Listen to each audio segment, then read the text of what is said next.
Hi everyone, my name is Zach. Welcome to sCWRUtalku Podcast Volume 4. Today on the podcast we have a second-generation member of the Case Western Reserve University Northside Anime Club donating his voice to the conversation all the way from sunny California. I'd like to welcome, just to illustrate the struggle that we at the Northside Anime Club have had all year, the other Noah, who, for future and past listeners, has the nickname Shinji. Welcome aboard, Noah. Hey, Zach. Good to be here. So, God, what time is it in California right now? Because I'm recording this podcast and it is absurdly late right now. It is 8:50. All right, so it's 8:50 in California where you are, and for the listeners, it's midnight where I am, and I have work tomorrow. So, yeah, right? I mean, I'm sorry. I'm so sorry. No, it's good. We've been trying to get this recording to happen for like a week and a half now, because obviously ever since that disastrous first recording, we've been trying to get everything going correctly. But now that you're here, we can start going. So, for the listeners and people who aren't in the club, you kind of have the reputation as the person who's seen the most specific and has one of the most original sets of tastes in terms of anime and manga, well, of the small amounts of manga that you've read. So how did you come to like anime? What did you come to see first? How did it all start? Okay. So when I was a kid, like around like 5 or 6, I really didn't know what anime was or anything. I just kind of watched Saturday morning cartoons, and my cartoons mainly consisted of things like Beyblade and Beat 'em On, and Beat 'em On was the shows shit. like that. I didn't even know they were anime. They were great shows, and I also watched shows like Batman Beyond and Justice League and shows like that. And after a while, I kind of started drifting away from anything that had any Japanese influence and kind of just stuck with American animation for a while, mainly Justice League and Marvel and stuff like that, because they were the only ones who really put any money into the animation. You were a Cartoon in the Network American kid? industry. Yeah, not really. Wasn't really a Cartoon Network kid. I mean, I watched some of the things like the Justice League, but most of the stuff I didn't watch. Gotcha. And I think it was about like my sophomore, junior year of high school, friend of mine, we shared similar taste in a lot of things, especially in movies, and he started recommending me different anime. He just started watching and he thought it was like the coolest thing ever, and I'm like, dude, I've got American stuff. I don't need anything from anywhere else. I'm totally fine. Because like my entire impression of anime at the time was Naruto. Oh, yep, and that's all I thought it was. It's like, so I just watch yellow-haired ninjas in orange jumpsuits fight people with frogs. It's like, not really interested, that's man. That's the greatest Naruto summary I've ever heard. Okay. So what was first then? What was first? What was the combo breaker? The anime that hooked me is actually Darker Than Black. That was the first show I watched, which is really interesting. Looking back, I can understand why that's the one that hooked me. It's the first one I watched, and I was like, wow, this is actually really good, because it really does have a very, like, Batman-esque feel to it. Yeah. Yeah. Going back, I can also see a lot of flaws with Darker Than Black, but it's still near and dear to my heart. So you saw Darker Than Black, then a lot of people see one anime, then they're like, alright, that was cool, it's a shame that there's not anything else, I guess I'll just rewatch this. And then there's, oh man, if this is good, what else is out there? So, which wasn't in your case? And if it was the other, what'd you go to? It was the second one. Okay. I was like, oh man, this is really cool, I gotta get into this. But then, that's when I first experienced bad anime. My same friend who said, Darker Than Black is so cool, he then turned me on to Guilty Crown. Okay. Not a fan of that. And Were he's you a like, fan okay, at the I know time, you though? don't like that one. Were you a fan at the time? Because a lot of time it's relative tastes, you know.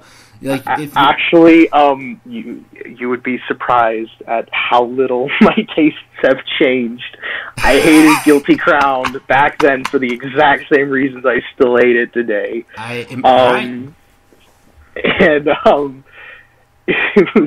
it was pretty bad. I really could not stand it. And he's like, all right. I'm sorry I gave you a bad one. He's like, but this one will get you on the anime. Next one he showed me was Sword Art Online. Great. This friend is just kind of this is the guy I told you he seems who, so like, benevolent. He's like, all right, I got you, bro. I got you.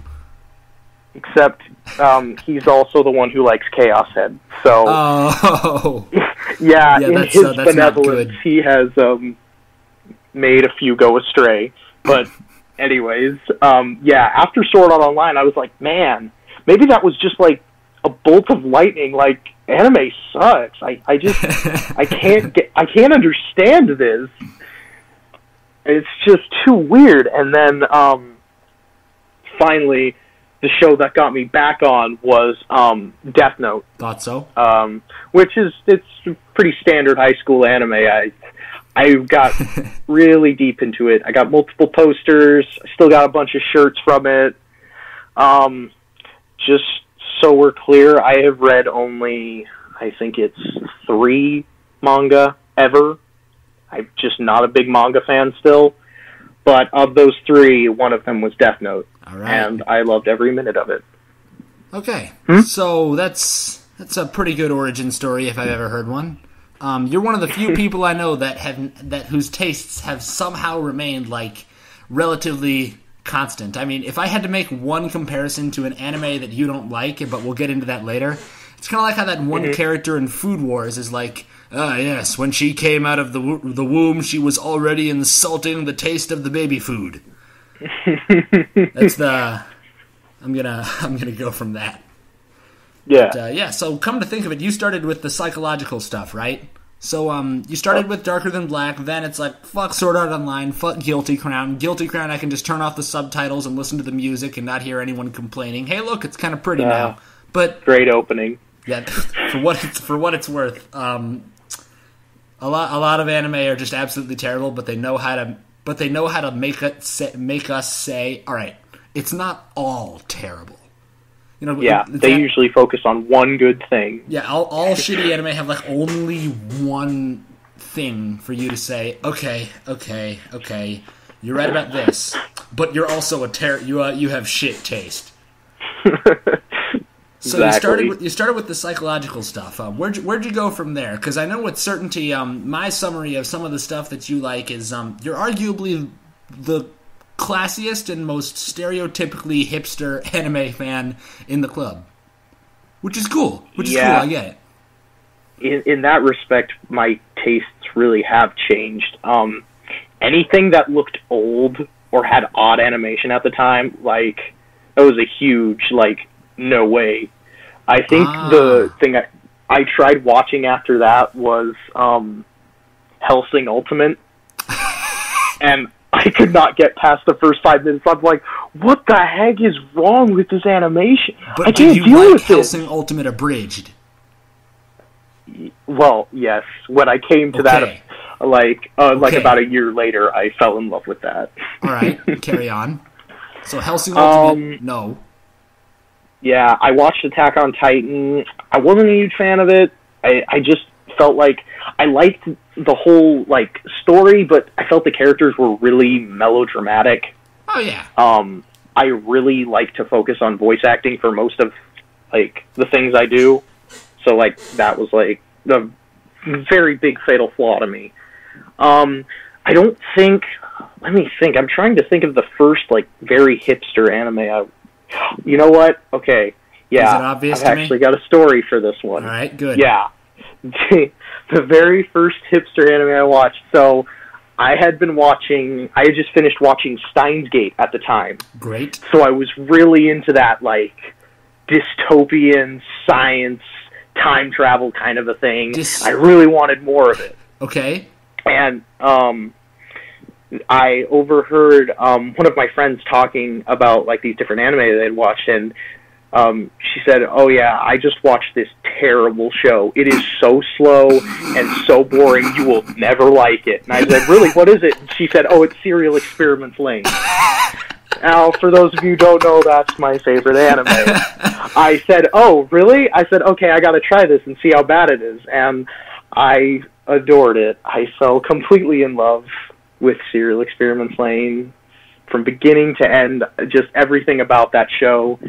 Ever since then, I've very much enjoyed shows that like that are very trippy. Yeah. Yeah. That sounds about right. Okay. Yeah.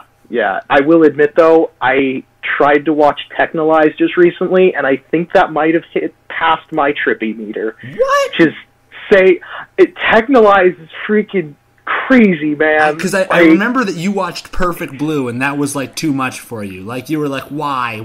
Yeah. Though I'm going to keep trying Technolize. I'm going to keep going with it, because I can see a lot of potential in it. But wait, have you actually not seen Technolize yet? No. Just saw the first episode, like, 3 days ago. Oh, yeah, it's, you may want to wear cups as earrings, because your brain is going to be filling them by the end of it. It's there. It's up there. It's kind of crazy. But, so is that all the backstory there is to speak of? Because right now, the anime which I stereotype you by they're all there. They're all mentioned at this point. It's like, hey, why don't you go watch some Serial Experiment? Oh, wait. Your favorite movie director. I don't know if you, I was talking with Jojo Noah on the other podcast a few days ago about how I wanted your favorite anime director and director of anime movies to direct a Koe no Katachi movie if there ever was one. Oh my god. My director would make such a good Koe no Katachi movie. Right? So who's your director, and why do you like his movies? My favorite director is Makoto Shinkai. I adore his movies. He has made 5 centimeters per second, Voices of a Distant Star, Garden of Words, Children Who Chase Lost Voices, and various other smaller projects. The constant throughout all of his movies is that they all have a very powerful emotional element to them. He is able to communicate these deep emotions with only a few shots of the camera or a smile from a character's face. He's very, very good with internal monologuing, which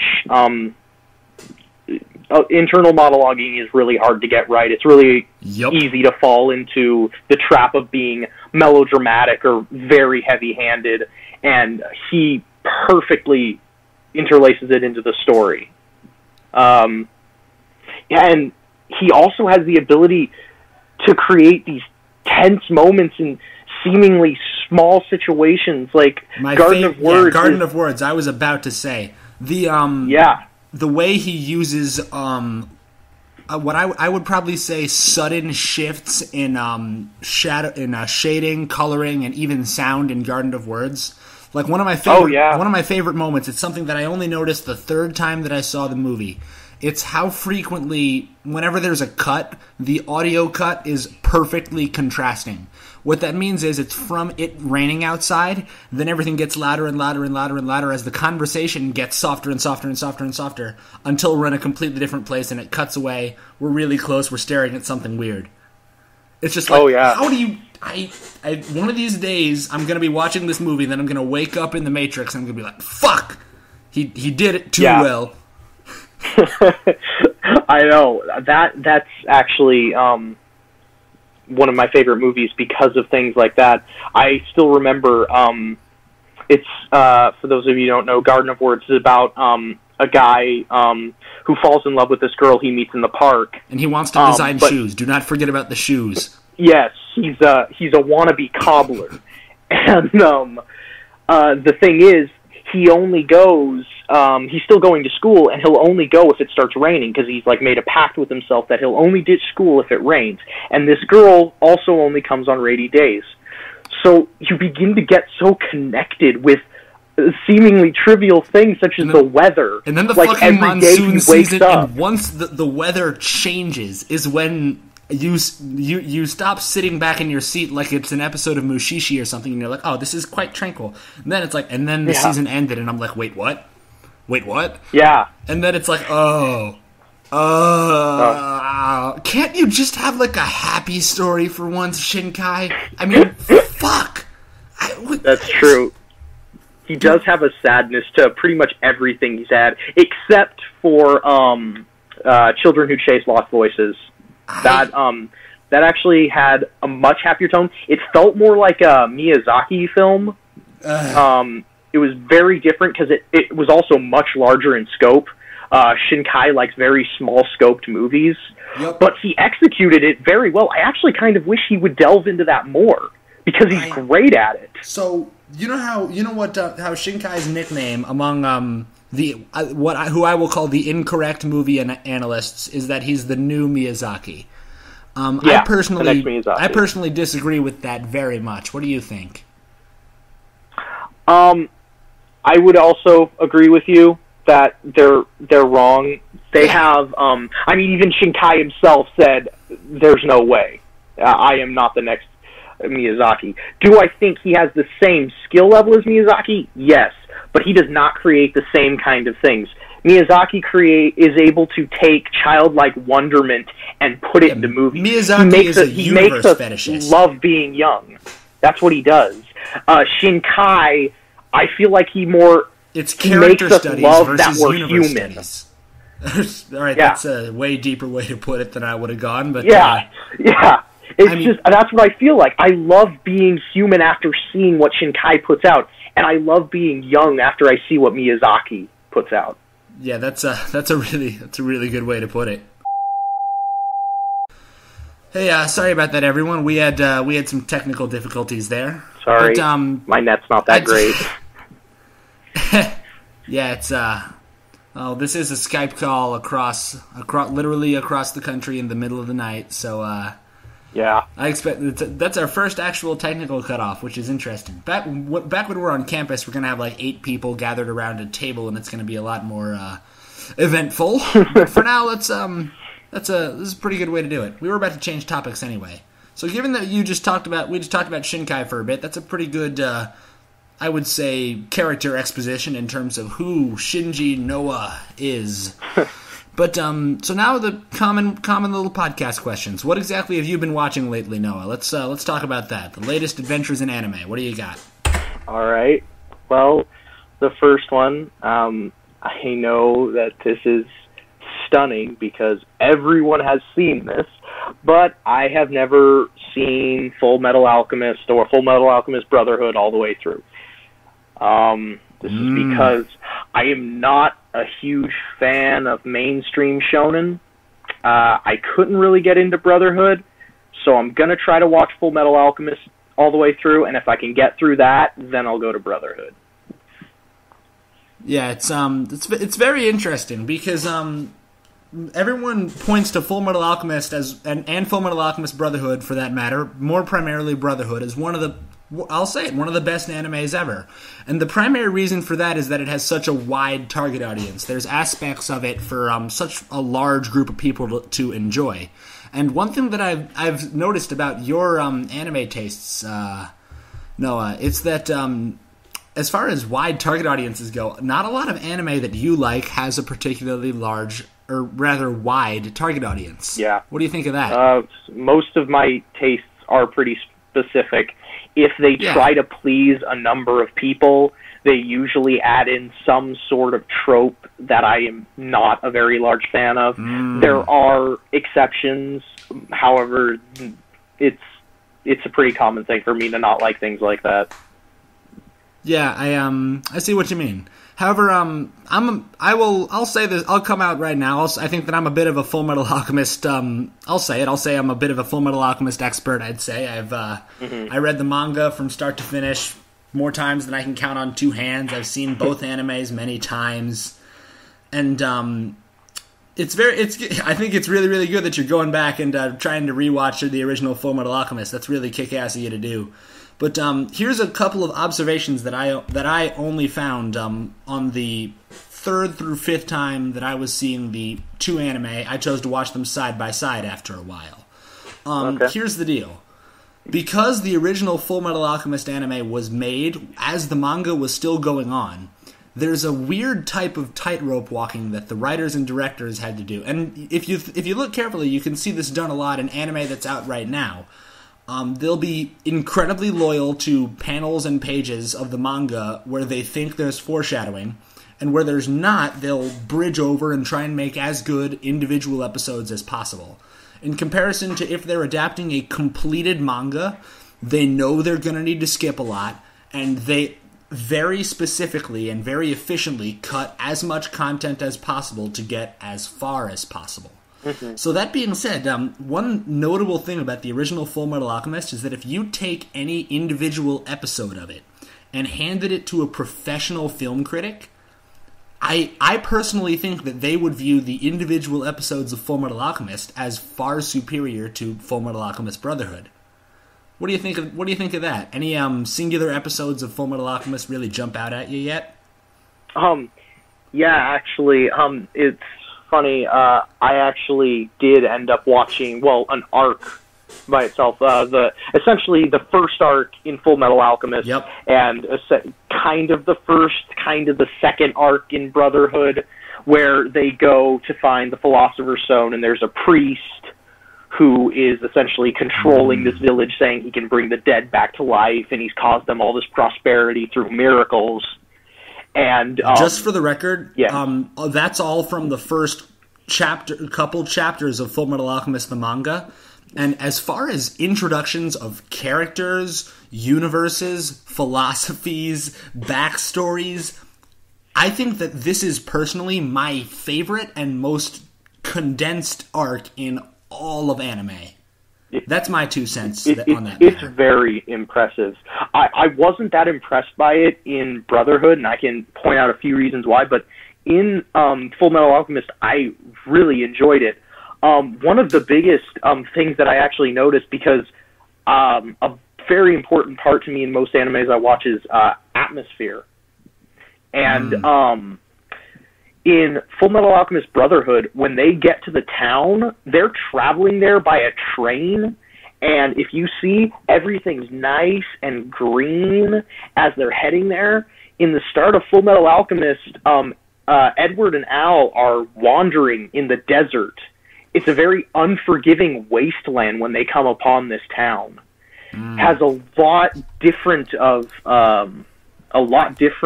implications. In Brotherhood, they seem like everything's like pretty much, there aren't that many high stakes. Everything's going well for them. They seem more like wandering warriors hunting for something in the original Full Metal Alchemist. I really like that. Another big thing I liked about the original Full Metal Alchemist is while there's still a sort of like childlike comedy to it, I found it a lot more charming in the original Full Metal Alchemist, and it was kind of cringeworthy at some points in some of Brotherhood. I've heard that eventually tapers off in Brotherhood, which is why I'm still willing to watch Brotherhood. I just got to get through the beginning episodes. Yeah, exactly. I just got to get through it. I mean, I got through it with the Gray Man. I can get through it with this.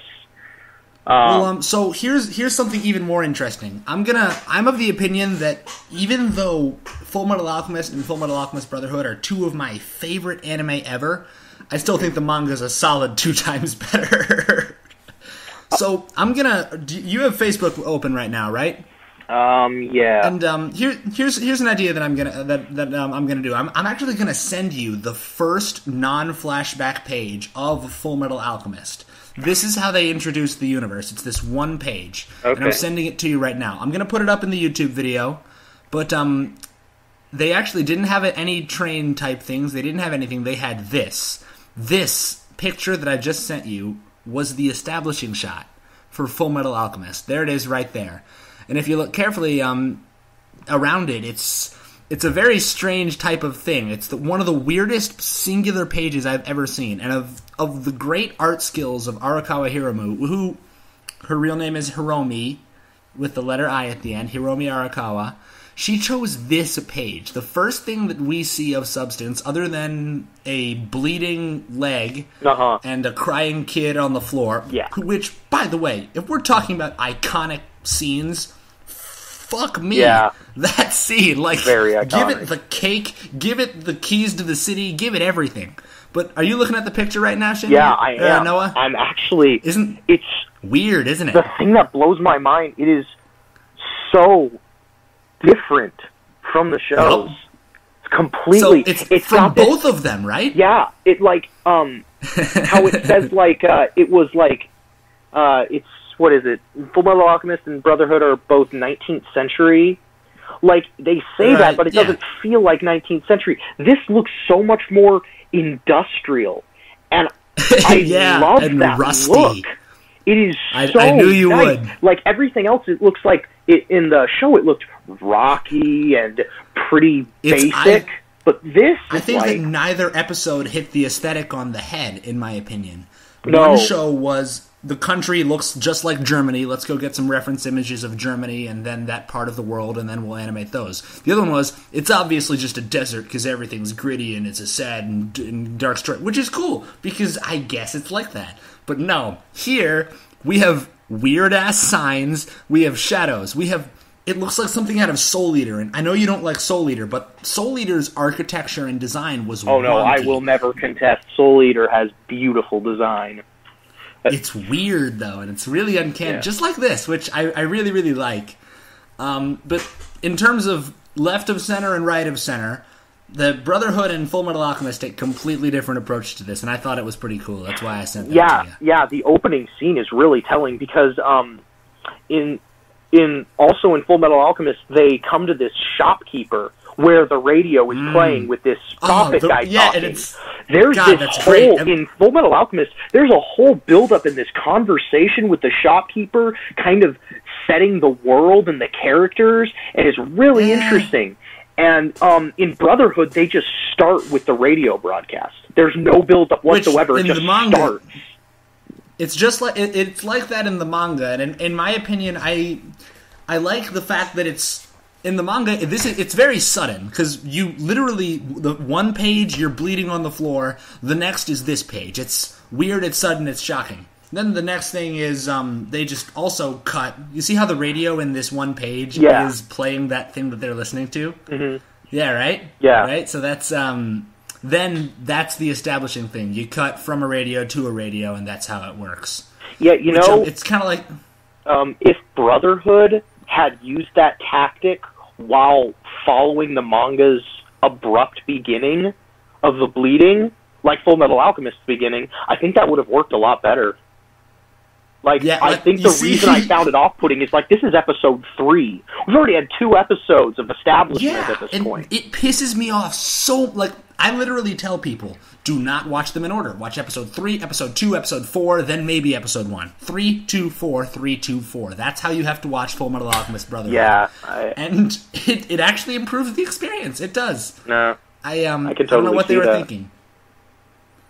But, so you're watching original Fullmetal Alchemist right now. How far along are you in there? Oh, I'm not too far. I just started, yesterday. I'm only 5 episodes in right now. Oh, 5 Okay, so, people have told you about the divergence, then, as to where it splits up. Yeah. Also, here's one thing for you to talk about. What is in episode 5, who exactly are your known antagonists at this point? What's happened?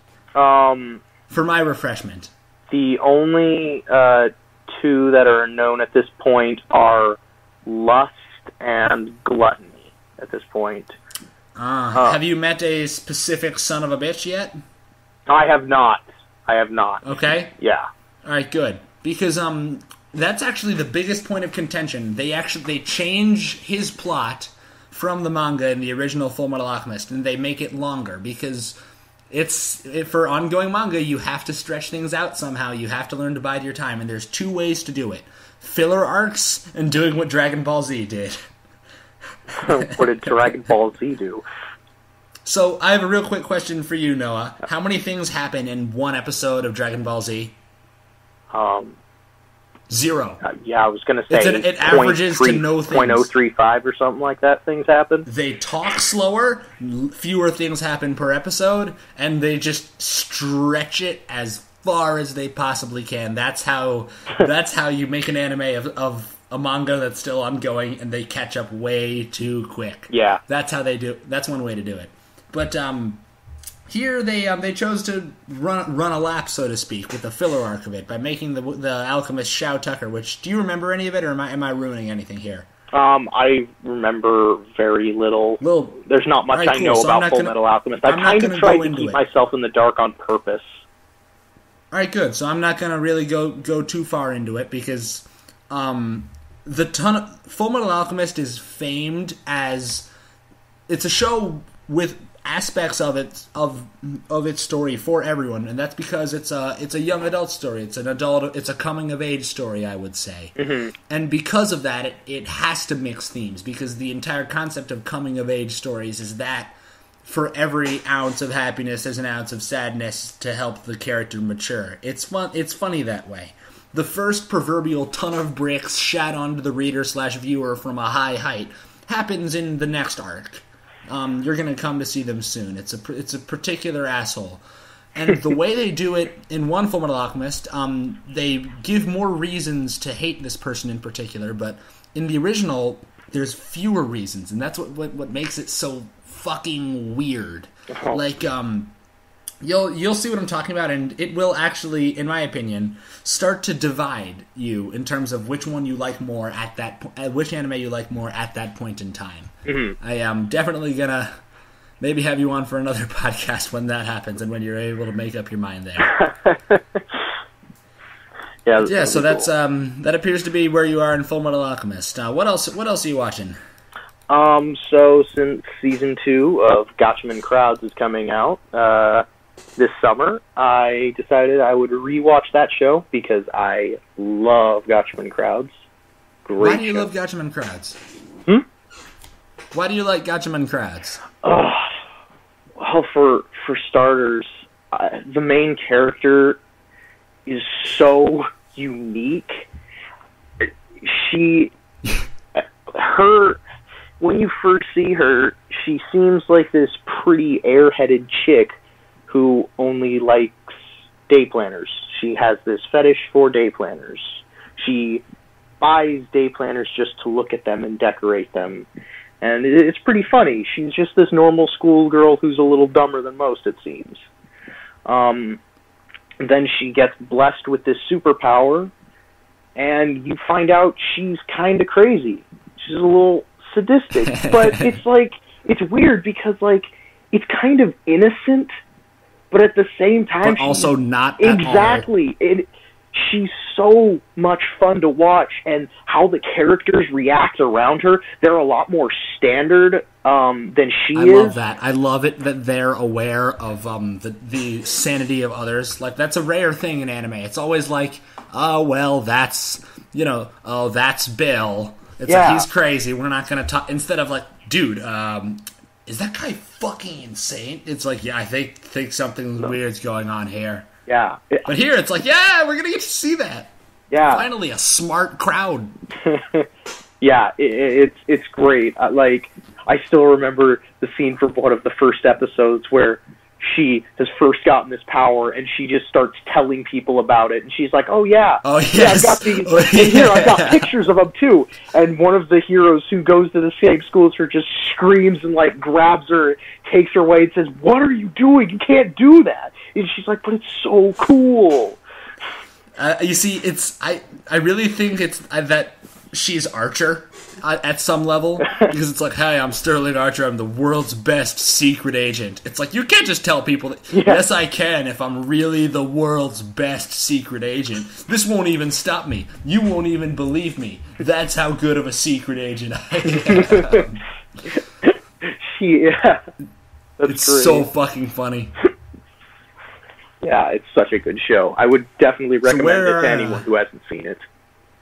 And for what it's worth, me too. I'd give it a solid 8. Yeah, definitely an 8. Like, it's one of those shows where you read the summary, you read critiques of it, you watch any given 5 minutes of it, you're like, wow, this show is like on par or subpar, if nothing else. And then you're like, hey, there's not much to hate here. That's pretty good.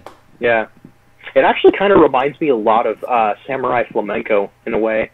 I love Samurai Flamenco. I do I'm too. the only person fucking. I know more people need to love that show. Of hype. Yeah, like fucking Samurai Flamenco is great. Yeah. That's But you're not watching that. What else? What else are you watching right now? Because we took a list of the stuff that you've been watching because we like to rig our horse races here on this podcast, and so we don't sound I'm stupid. starting to look at this, and I'm wondering how the hell you watched these things simultaneously. I had this summer has been very odd. Let's just say that. Yeah. So what's this next anime that's making me speak this way then? So the next anime I'm watching was made in, I believe it was either 1989 or somewhere around there. It is called Nadia, Secret of Blue Water. It is Studio Gainax's second project ever, and it was also its first commercial success. The first project was like Royal Air Force or something, and it didn't do very well. It was like a movie or something. But this was like when they first started getting into something this big. It's actually based off of 20,000 Leagues Under the Sea. I will say loosely based. You kind of see the similarities, but it's a lot. Yeah, they're there. It's strange. It most certainly is. It's always funny. One of my favorite pastimes is looking at the not the anime themselves, but the people who make the anime. Yeah. Going back and seeing how far they've come. And certain companies are very strange because certain companies are defined by the specific group of people who make their shit, basically. And Gainax is no exception. The strongest example is Studio Ghibli, in my opinion. Yeah. But Studio Ghibli is also a fucking house full of freaks because their first movie, they just dropped the mic with fucking... What was it? It was Nausicaa, right? Yeah, Nausicaa was their first, big movie. It's like, forgive us, we are a new movie studio, and I never made a movie before. And then it's fucking Nausicaa, and they're like, yeah, okay. It's a great movie. No big deal.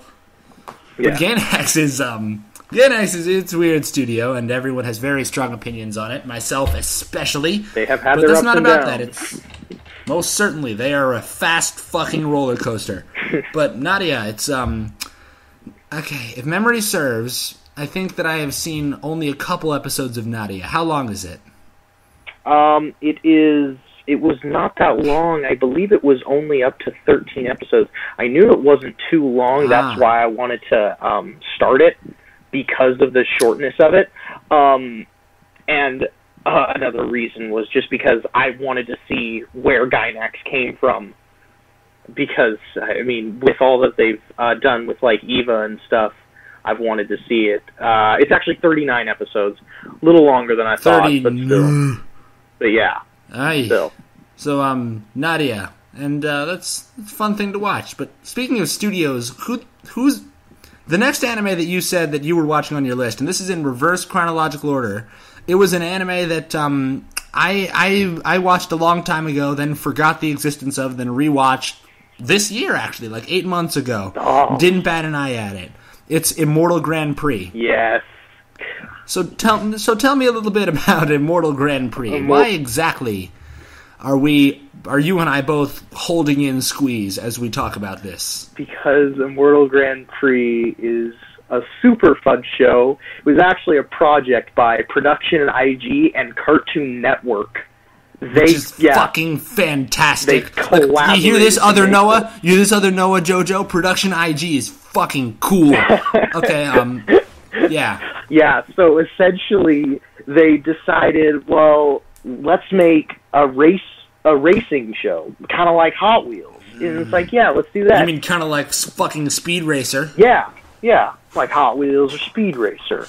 And then they were like, yeah, well, that's not enough. And it's like, okay, well, why don't we make it robots? Yeah, racing robots on rocket skates. This sounds like a really good idea.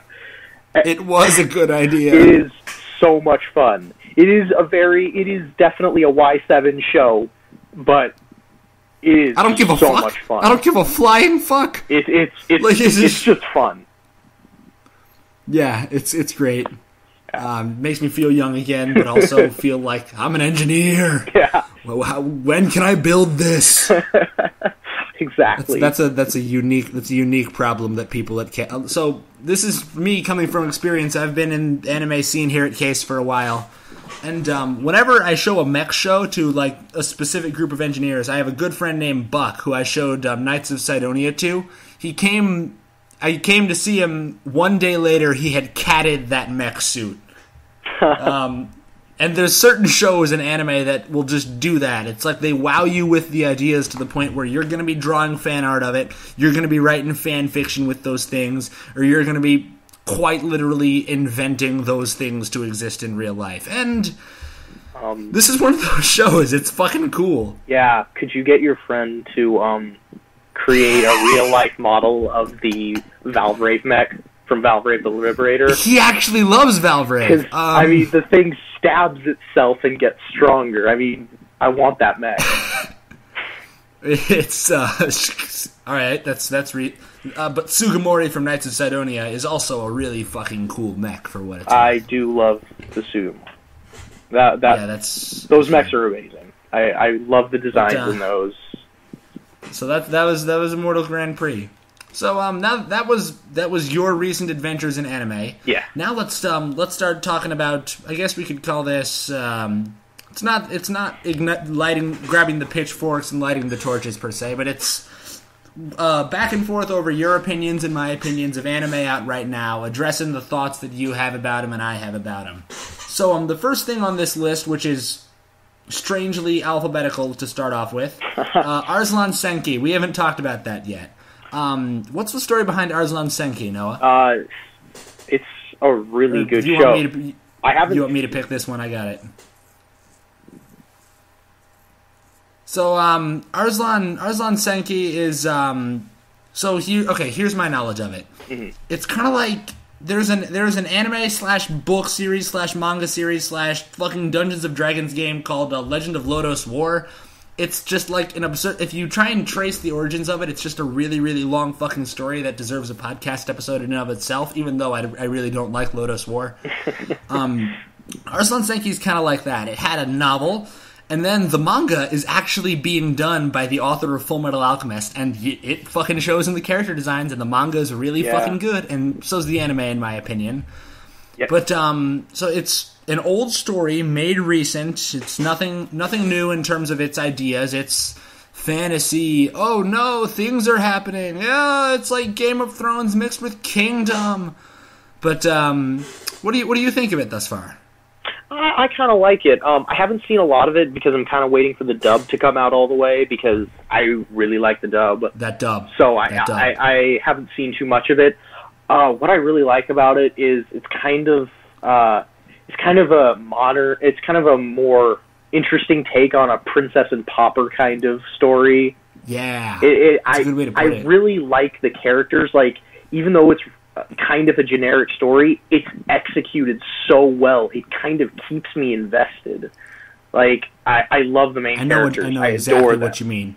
Yeah. Even episode 1, you have a very rare type of thing happening. You have a conflict of ideas manifested in children, one who kidnaps the other after being kidnapped by the entire dynamic, that chase scene, the conversation that happens during the action scene, and the obvious references to like real life political issues. That was like, well, fucking hell, that's great. That was amazing. I really enjoyed that.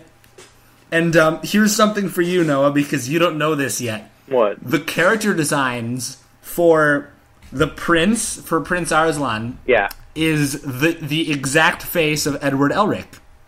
Oh my gosh. It looks like it. It is it's an Edward Elric in between the ages of when the shit hit the fan and when he went to the age he is for the rest of the plot. That is his face. It's his skull. That's great. And here's the other thing. What was the name of the kid that had the sword and was dragging him through the city? I don't remember his name. Believe it or not, that's Alphonse's character design. Is it really? Yes! That is so cool. And so when I was watching this anime, I had not read the manga yet when it came out. And, like, obviously, when the anime was coming out, it was spring, right? Finals were coming upon us. Mm-hmm. I was reading all of my old manga just to prevent myself from going insane. I was reading Full Metal Alchemist. I just finished a full read-through of Full Metal Alchemist in a week, which, it's not that crazy. I do that quite frequently. But, finished a read-through, then I was like, oh, cool, the new season of anime is coming? Fuck yeah, this is going to be good. And then I see that, and it's like 3 a.m. because it was a Friday night, if memory serves. And I thought my water had been poisoned because I was seeing the characters of Full Metal Alchemist inside the show. Then I was like, what the fuck is going on? Oh, God. There's actually a fun fact. The show we were talking about earlier, Nadia, from Nadia, Secret of Blue Water, her face is actually the exact face of Shinji Ikari from Neon Genesis Evangelion. Yeah, and she pulls it off. But, like, if you've seen Evangelion great. and then you watch Nadia, it's kind of crazy. When you realize it, it's crazy. At some level, I'm like, that's really funny, but also I'm like, artists, come on. Well, it is. It's like I'm really conflicted because the Arslan Senki thing, that's obviously intentional because the characters are like exact inverses of one another. Totally, yeah. It is not intentional and not well. I think Gainax was just so busy spending all their money on the mech designs that they had to give Shinji a recycled face.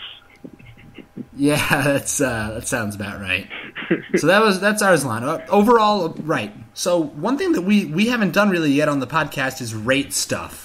But given that we're both heavily opinionated individuals, and because you are, I'm going to get to be, which is good. I'm saying Arslan is, I'd definitely recommend it, wouldn't you? Oh, definitely. Yeah, I'm interested to see where it's going. It's got a great hook in the beginning. You'll definitely want to watch it. All right. So now, because that was letter A, now on to the letter B. Mr. Ikari, would you like to do the honors? I actually have no idea what this show is. What? No idea. It's fucking Infinite it's Blade Works. Oh, okay. Just so to anyone who's confused, I sent him a text. Yeah, say it.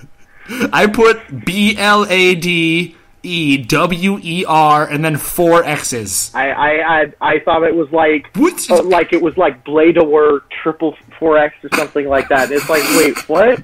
I don't understand. Anime titles are weird. Okay.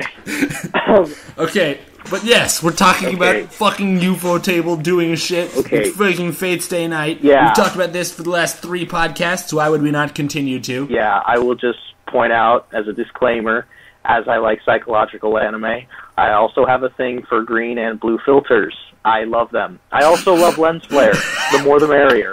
J.J. Abrams. Yeah, your favorite director is J.J. Abrams. I'm like, yeah, there you go. Love the lens flare, Let's watch Super 8, Lens Flare the movie. Oh, it's beautiful. And Train Scene the movie, because that train scene. But, yeah, I loved Blade Works. So I had originally seen the Unlimited Blade Works movie made by, it was either Studio 4C or JC staff. Don't remember. Oh, yeah, it was one of the other. JC staff is Bay. But it was all right. It was a little rushed, but I had seen the original Fate Stay Night series, which follows the Fate storyline, and I had also read the visual novel only up to the first storyline, the Fate storyline. I stopped playing the visual novel after the first story, which I'm told is the worst. I know. I'm told is the worst. I know. I have, just for the record, I have no right to judge you. That's exactly what I did. Yeah, I was like, I don't want to go through this. All right, I'm again. done. I did it. I beat the game. Yeah. That's how this works, right? Exactly. This is just like a regular video game. I have to beat it once and then I'm done. Yeah, I'm sure that there's no way that there's actually different endings. I'm sure it's just different stuff that would have happened on the way to the ending, right? Ha ha ha ha. No. Yeah, exactly. No. But after watching the movie, I was like, okay, Unlimited Blade Works, that's pretty cool. I like the changes they made. It makes it more fun. Then I I watched this, and I was blown away. Honestly, they would take scenes from this. Like, I know it's Ufotable, and I love Fate Zero. I do. I adore Fate Zero. Yeah. And so I knew they had the chops for it. You know what I mean? They did Kata no Kyokai, too, which is amazing also. Because Ufotable. Yeah, and so, I mean, I was expecting good things, but, like, the emotional depth that they reached, like, my favorite character from the Fate series is Ilya. Yes. I also love Fate Collide Liner, Prisma Ilya, yes, I do. We called you out on this. I called you out on this in the second podcast, and I could not stop laughing. Great. That's wonderful. Yes. It's a beautiful show. Everyone should watch it. It exists. It's actually terrible, but I love it anyway. So Ilya is my favorite character in Fate. I've always thought she's the best character. So in Unlimited Blade Works, I'm gonna give a blanket spoiler alert. She dies in Unlimited Blade Works. Very dead. Yeah, her heart is ripped out of her. Guy just sticks his hand into her chest, pulls the still beating heart out. It was quite emotionally damaging for me. Just for the record, the Naruto memes and Indiana Jones memes are out there. Happy hunting. But it was so abrupt in the movie, and I was like, whoa, how could they do that? And then I was waiting for it in the movie, and I was dreading it. I was like, I don't want to see Ilya die again. This is going to hurt. And then they released one of the most amazing episodes I have seen with extreme emotional depth. I was blown away. They showed Ilya's backstory. They showed her relationship with Hercules, her master, her servant, I mean. And I was blown away. I was expecting something to be quick and just like be painful, but I actually enjoyed the episode. I was like, this is amazing. It was a good episode. How Ufotable. And then they did it again in the most unlikely of ways. I knew they were going to get to the sex scene, and I was like, okay, exactly. It's time for the fan service. Ufotable's been staying away from it, but they've got to do it sometime. And they handled it more masterfully than I have ever seen in a scene like that. I was blown away. I wouldn't go that far, but yeah, definitely classy that way to do it. I mean. Like, I'm sure there's more, like, other ways that it's been handled well, but, like, that's the best way I've ever seen it handled. Like, it was spot on. I was like, wow, this is amazing. It focused on the vulnerability of the two at that moment and how close they had to become in the sharing of memories. It was amazing. Fucking classy. That's what I would say. Yeah. Like, I tried, some anime, I can't pick enough words to describe them. It's like I'll just talk for fucking 3 hours about it, or until I fall asleep from exhaustion. Like, someone tries to tell me why I like One Piece and why One Piece is good, they will fucking die of old age before I am done talking at them. But this, it's like, I'd say, yeah, it's classy. Definitely. If I was going to talk a lot about it, I'd talk during Fate Zero. But here, no, it's classy. Like this. This is good. Yeah. Unlike the next thing on our list, sadly. You want to let's take it away there. So, okay. Yeah, sure. Every anime season has a benchmark, something that divides the pack relatively equally. Pisses off just as many people as it makes happy. Has more indifferent people than any strongly opinionated people on either side. And it's still worth talking about because you gotta appreciate where the line is. And the anime we're talking about right now is Gunslinger Stratasys. I'm actually still keeping up with Gunslinger Stratasys, which is well done, Zach. I pat myself on the back for that, but also not really. And by keep up, I mean I binged 4 episodes 2 weeks ago, and then I binged 4 episodes a couple weeks before that. And that's how I've been keeping up with it. Yeah, I get you. But, yeah, you watching? Yes, I am actually. Gunslinger Stratasys is a very interesting beast. I like it personally, not like a lot, but the thing about Gunslinger Stratasys is you have to know what you're getting into before you watch it. First off, this thing is based off of a fighting game. So you know that storyline-wise, there's not going to be a lot of chops there. The essential premise is that a group of people have been told by this race that they're going to get wiped out if they don't kill an alternate dimension version of themselves.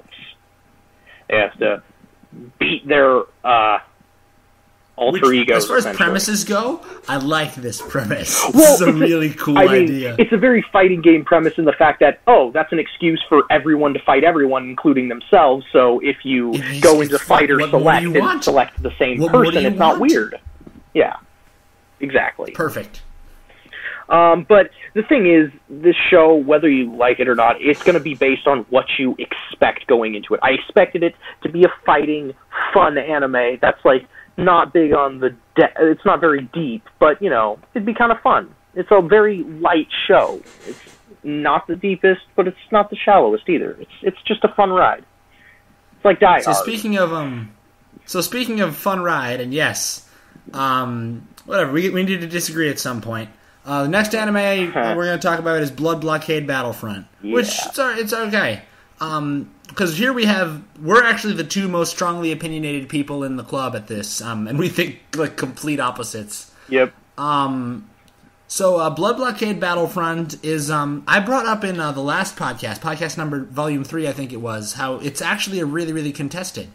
Like, this is very similar to Stratos in that it's divided people very successfully. Really? Except, I was not aware of that. Yeah, it actually, no, it has. It's divided people very successfully. Except it's divided more along, if you showed the show to 10 people, 7 would like it, 3 would be like, what the fuck's the goddamn point? Gotcha. It's not like Stratos, which is like 5, and it's like a continuous distribution. It's 7 people who really, really, really like it, then 3 people who are completely indifferent or hate it. It's weird. Yeah. But I'm going to start off with Blood Blockade, and you'll fill in anything that I'm missing here. Blood Blockade has some crazy devoted fans. It's weird. It's not like Attack on Titan devoted fans, where it's just like they love the universe so much, the power of boners for the universe just pushes everything else out of the way. It's like, fuck yes, Attack on Titan 3D maneuvering, gear, and blood! It's not like that. It's, a lot of people like to draw parallels between Blood Blockade and a show called Dur. Fucking give me a title I can say, please. I know. Right? People give that comparison, but I actually don't think that comparison is there all the way. The only thing it has in common with Durarara is the fact that the story it's I would say highly episodic and based upon setting more than anything else. But as far as individual episode feels and themes and textures almost, I would give it a comparison nod to Bakano, because it's also Studio Bones, and the music is very similar. But I'd say the action... I much preferred Bakano. I found Bakano to be much better than this. Well, me too, but I'm not talking about that right now. Point. And besides, don't go hunting for rabbits with a cannon. It's like, I prefer Bakano. Well, so does fucking everyone, man. You could say that about anything. Bakano's the shit.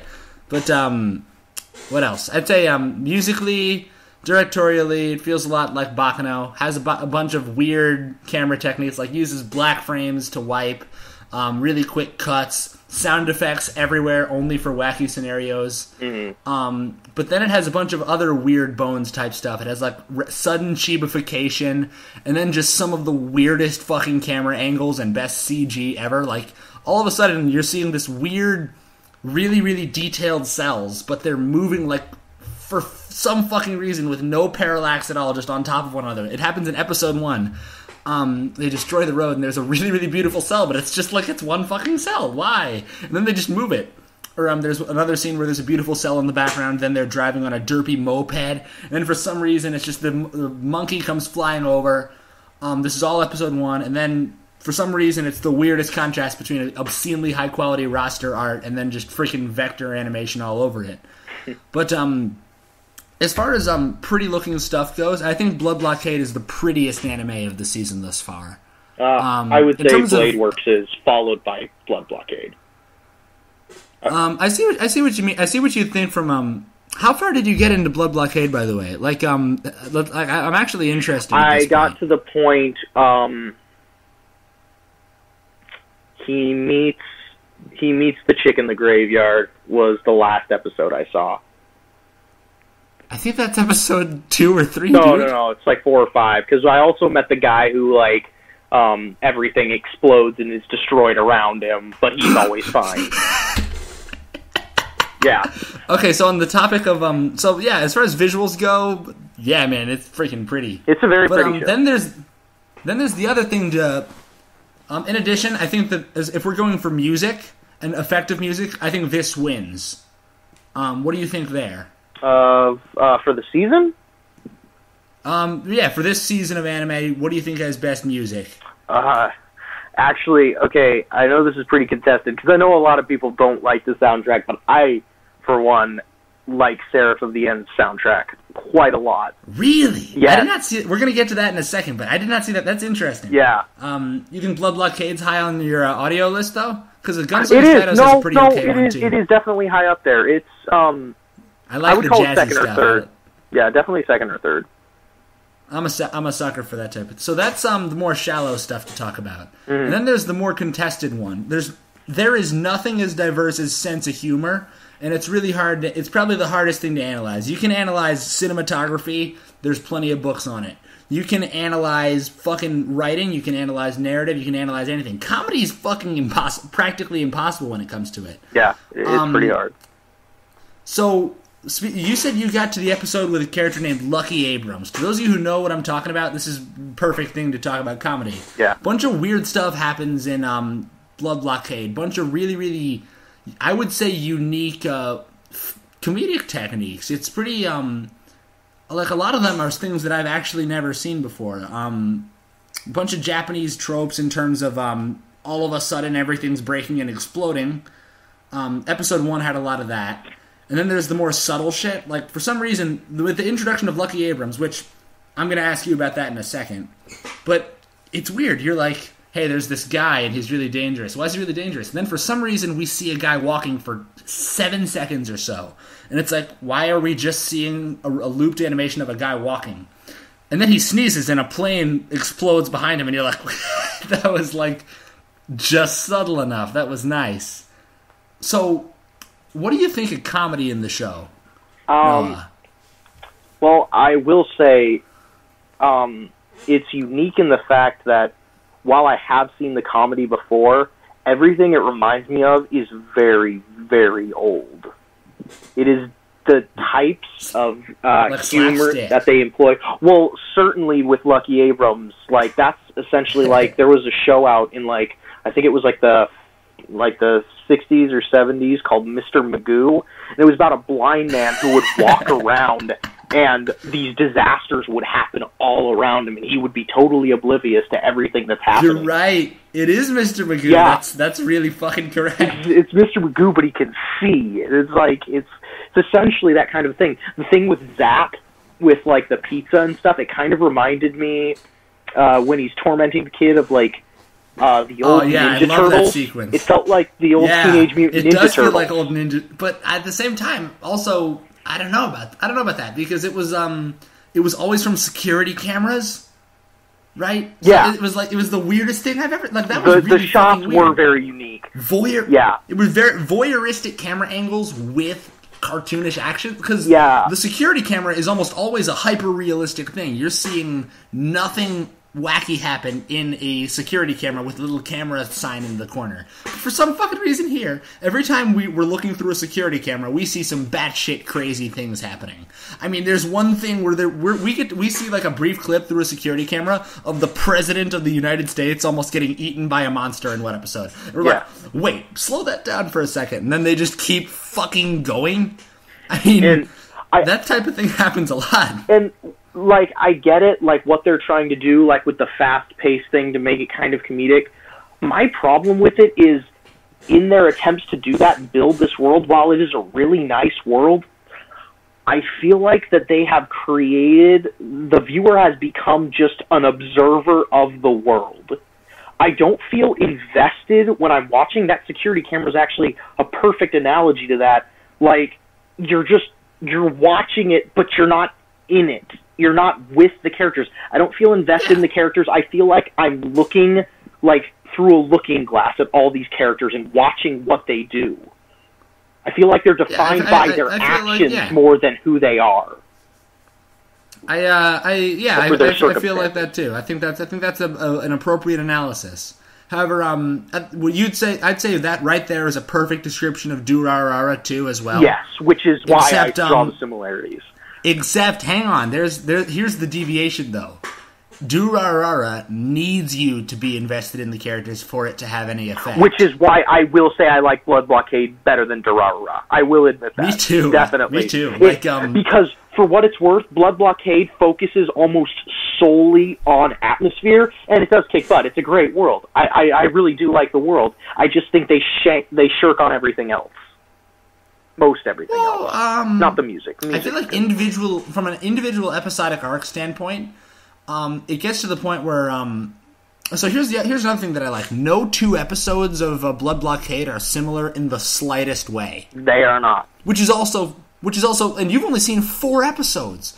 But my favorite couple episodes are there's one called which I dubbed the Yandere episode, which anyone who's seen the show knows exactly what I'm talking about. It's the wackiest fucking thing I've ever seen. It's like a Saturday morning cartoon with sound effects by Alfred Hitchcock, and there's just like there's one scene in particular where it's describing how this the craziest yandere I've ever seen is like, I really liked this guy's body, but I loved this guy's personality. So I kidnapped both of them, took the first guy, blended him into a pulp, drained the innards of this other guy, and then infused them into one another.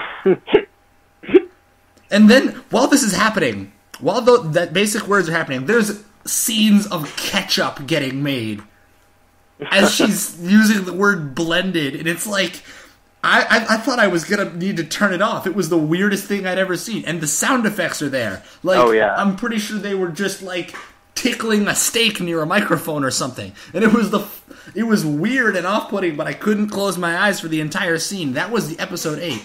But then, if I had to put my finger on one thing in particular where the show was just knockout, I'm gonna stop drooling over this show after I describe this. Mm-hmm. It's the greatest power of boners joke I've seen in fucking anything. Mm-hmm. It is, oh god, if I had to summarize it, like, you gotta, if nothing else, Shinji, if nothing else, Noah, go to YouTube, just fucking find this one scene somehow. Okay, it's I like, will. Okay, wait, hang on, let me tell you about this. So what happens is, Zap is obviously doing some cartoonish shit or whatever, and, his teacher shows up, and his teacher's obviously a hard ass because Zap is not a hard ass, and that is what tradition demands or whatever.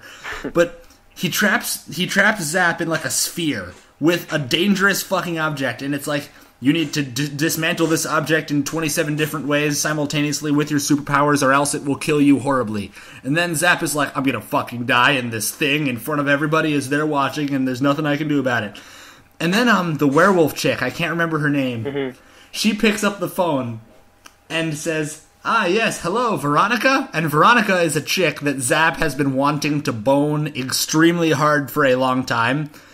And then she's basically making up a phone call of how Veronica is actually looking for Zap and how she wants to go out with Zap. And then she says, oh no, sorry, I think it'd be best to move on. Zap isn't into that type of thing. Yeah, I know, it's really unfortunate. You were just yearning for that. And it's just, but it's even more explicit than that. They start bleeping shit out. And then the next scene is Zap destroying the thing in the sphere, emerging successful like an ultimate badass. And then it just freeze frames and shows you a heat map of his body, and all of the heat is centered in his dick area. It's the weirdest minute of animation I've seen in a solid 2 years, mm-hmm. but it's fucking incredible. Yeah. Okay. You can't relate to that at all, and I'm sorry for tangenting. Oh, no problem. What's next on the list? What's next on that list? Seraph of the End is next on the list. What a fucking buzzkill. Oh, now, come on, it's not that bad. Well, how bad is it, Shinji? You tell me. I actually liked it. I would give it around a 7.5. I thought it was a solid. Yeah, that's what I. Okay, right. So, rating system. I have a weird rating system, the viewers. I'm of the opinion that a show, if it is average, it's still good and entertaining.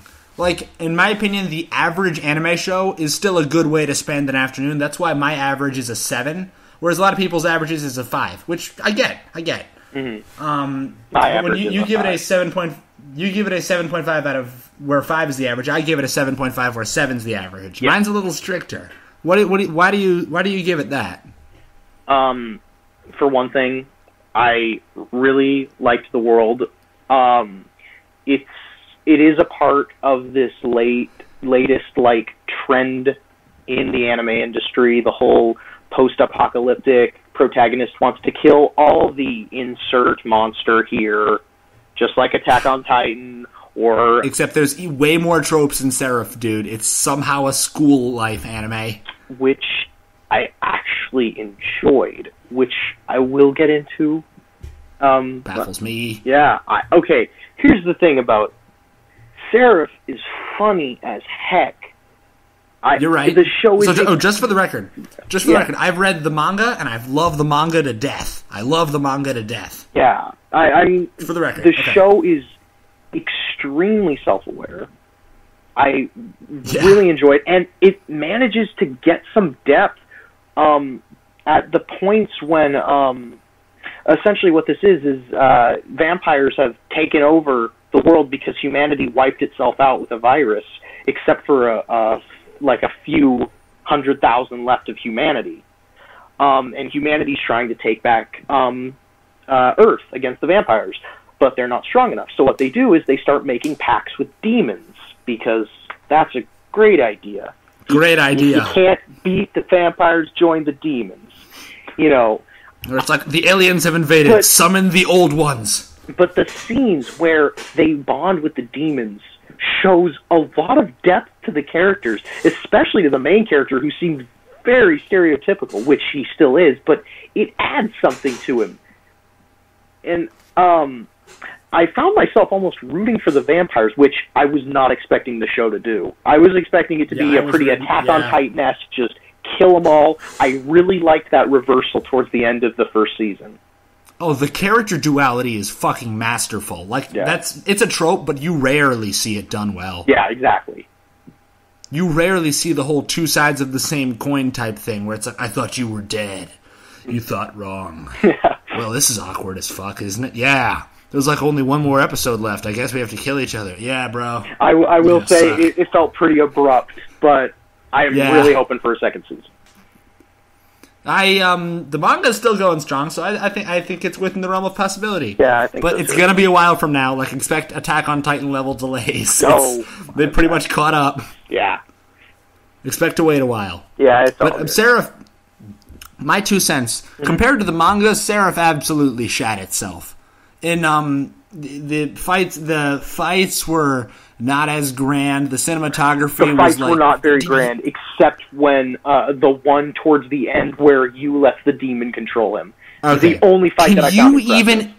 Okay, can you even imagine what that would be in the source material if I'm complaining about it? Yeah, that's a good point. It's probably pretty grand. I don't complain about this type of thing very often, but I'm like, in the first episode, like, as far as first episodes go, they really someone should get fired for that. That's bad. See, I actually like that. I don't like the interdispersal of flashbacks very often. I kind of like that they front-loaded it. What they did with the second episode? Are you fucking kidding me? They teased the grown-up him at the end of the first, but we don't get that for 4 episodes? I do bullshit! That's some EA at E3 bullshit. Especially if I saw the source material, I can understand being angry at that. I kind of like it because they're kind of like, well, screw you, we're not going to give you a bunch of action right off the bat. You gotta wait. Here's a school life anime. But, hey, speaking... it's the power of friendship, which is a thing, but why would you tease something else? I will say, though, you do like the viewer feeling the same thing as the main character. He was just as frustrated as we were because of that. Which I fucking love. I love that. It's like, done. Hey, come on, I thought this... It's like I was expecting a Kingsman level 4th wall break. This isn't that kind of manga. Yeah. It's like, what do you mean this isn't that kind of manga? I love that. Exactly. I love it when they're that type of self-aware. Yeah. It's really good. Yeah. Also, I love the lolly jokes. Yes. Which is like, it's rare type of humor I like, but we're good there. Yeah. Okay, fuck. This is already the longest podcast yet. Yeah, and I'm running out of time. I gotta go soon. So you just want to finish on the next one on the list?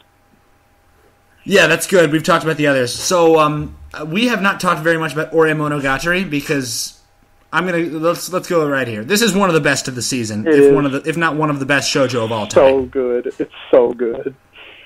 Look, I'm running out of walls to punch after each one of these episodes. It's like, fuck everything.